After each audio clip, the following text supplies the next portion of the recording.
Male or female?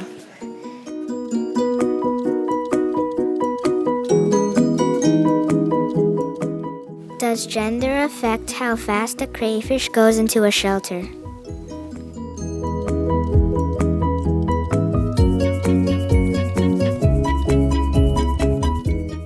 Hypothesis 1. A male goes in a shelter faster than a female.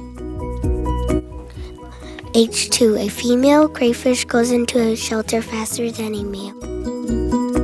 Hypothesis no. Gender doesn't affect how fast a crayfish goes into a shelter. 1. Fill basin with water. 2. Put shelter in water.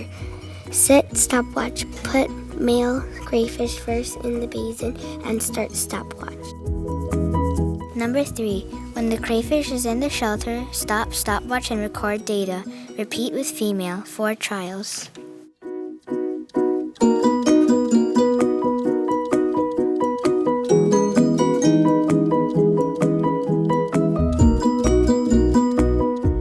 Our data supports H2. The female went in faster. We noticed that the male crayfish didn't go in the shelter a lot of times at all, so that affects our data.